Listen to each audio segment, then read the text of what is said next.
الحمد لله الذي أنزل على عبده الكتاب ولم يجعل له عوجا. boo demee ci Masaalikul Jinaan Xaadimu Rasuul dafay wax ne xam-xam yëpp ñaar rekk la, xam-xam bi defar sa biti ak xam-xam bi defar sa biir. mu ne xam-xam bi defar biti moom lañ togg jëf yi, julli woor, joxe asaka, aj màkka, jàngal Quraan, seeti ku feebar. mu ne nag beneen xam-xam ba mooy liy defar mbir yi, bëri dafa nekk xam-xam bu yoo xam ne ci la ñuy xéwénalee jëf yi, bii nag mooy xam-xam bi ñuy xéwénalee mbir yi.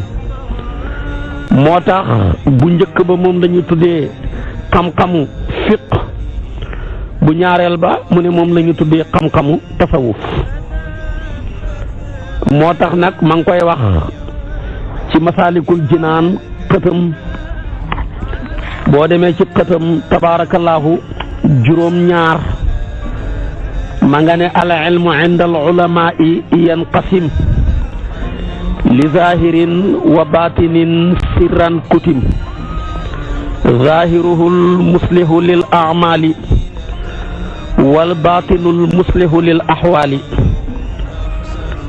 fa awwalun bismi tafaqquhin du'i wa saani anhum bi tasawufin wu'i summa taqdimul fatal fiqha ala tasawufin wujubuhu qadin jala faman ila ixlaalil awwalin tama haaka fi dunya bi xukmil ulama wa man yakun bi saanisal ixlaali yahlik gadan bi xukmi zil jalaali fa waajibun ala al ibaadi turran jamcuhuma likay yanaalul ajar turran likay yanaalul ajra wa man tafaqaha bila tasawufin fa zu tafassuqin sarixin faarifi wa man yakun bi aksi za fa innahu ila tasanduqin maalu sha'nahu wa man li fiqhin wa tasawufin jama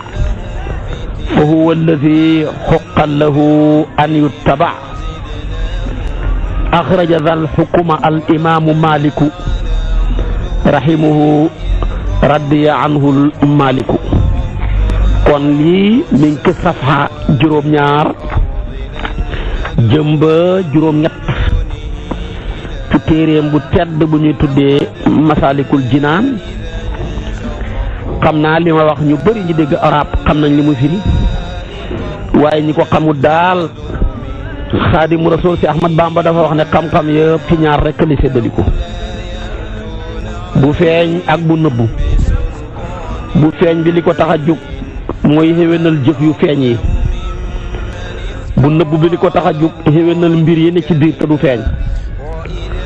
bu feeñ bi xéwénal jëf yu feeñ yi moom lañu tuddee fiq, bu nëbbu bi nga xam ne day xéwénal mbir yi moom lañu tuddee tasawuf.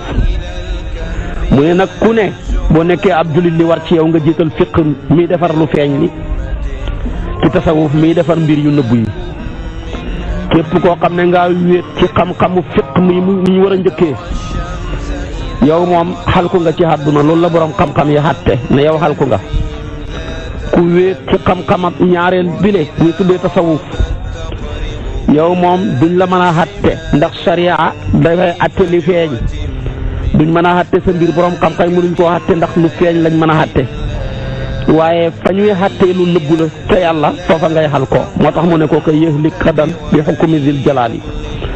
mu ne nag kon war na ci jaam yépp ñu fexe ba boole ñaar yi, fexe ba géejuwu ci fiq, fexe ba géejuwu tasawuf. mu junji wax imaamu Malik ju ma la waxaloon démb. mu ne Malik de nee na ku xam-xam-xamu fiq géejuwu ci waaye tasawuf sa yoon, mu ne faasiq nga. ku géejuwu ci xam-xamu tasawuf waaye sa yoon ci fiq, Malik nee na sindiq nga. ku leen boole ñoom ñaar yaay ki xeeyoo ñu topp la. وكذلك بعثناهم ليتساءلوا